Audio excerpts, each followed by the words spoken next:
One of the questions that was sent in, which I suppose we ought to just place front and centre, is, and it partly draws on the last couple of years, is whether you'll ever be Liberal Democrat Party leader, and I suppose that touches on why you didn't choose to put yourself forward. Well, I'm not. I have no aspirations to be. I mean, we are a very good team, actually, and I think the public are beginning to see that we're a good team, and we're complementary in age and background, and I'm very happy with the role I have, which is very big.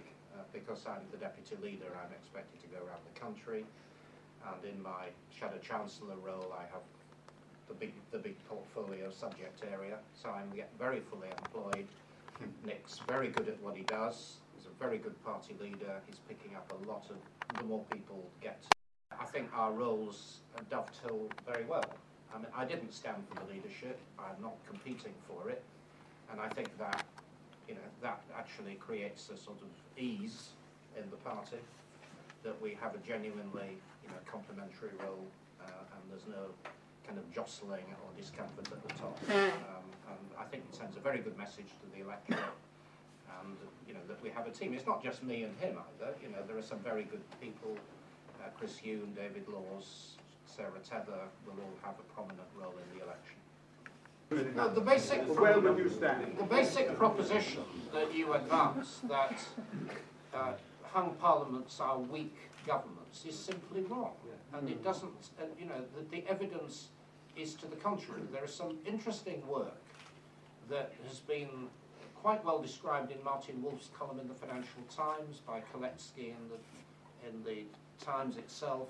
I think in the Guardian too, which looks at about 20 different recent experiences of governments in Europe and North America coping with big fiscal crises. And the ones that did best were minority governments and hung parliaments. And very often what happens is that when you get governments with big majorities, they rule badly, which is exactly our experience here. We've had a Labour government that people have become terribly disillusioned with, and has become arrogant and overconfident. People still remember the Tory years, I think the public view actually is warming to the idea that a hung parliament might actually be in the national interest. It may not be in the Lib Dems' interest, actually. It would be quite a difficult thing for us to manage, as any council leader who's been in this position knows very well. But from the national interest point of view, I think a lot of people think it would be rather a good idea if parties were forced to work together.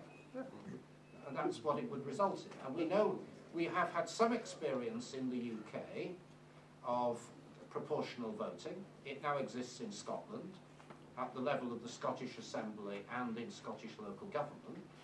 Every Scottish city, except Glasgow, now has mixed administrations, parties being forced to work together.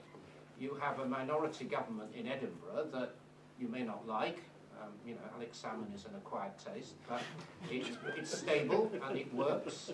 And there's absolutely no reason whatever why these kind of arrangements shouldn't exist nationally. 2 weeks ago, we had a meeting. Nick Clegg and I met Westerwelle, who is the Liberal Democrat leader in Germany. Right? He happens now to be part of a joint government with the Christian Democrats, the Conservatives in Germany. The Germans, pretty well-run country, and they have absolutely no problem with this at all. And the Brits are really the last redoubt of this idea that it makes sense to have governments elected with the support of 1 in 4 adults, which is basically what we're now talking about. I should also add, as we touched on the hung parliament question, one of the questions sent in was, in the Labour-Tory coalition after the next election, would you pick George Osborne or Alistair Darling as Chancellor? I don't expect a reply. Yeah, go on. Well, it is. I know I won't answer the question. I will answer the premise of the question. The premise of the question is an interesting one, because people are always saying to us, well, who will you work with? Well, actually, in a national crisis, you may well get a grand coalition. It's something that it goes wholly against the British tribal culture. But, the Germans did it. I mean, it presents all kind of awkwardness, but it's a possibility. So, you should ask the Tories and the Labour Party what they were doing.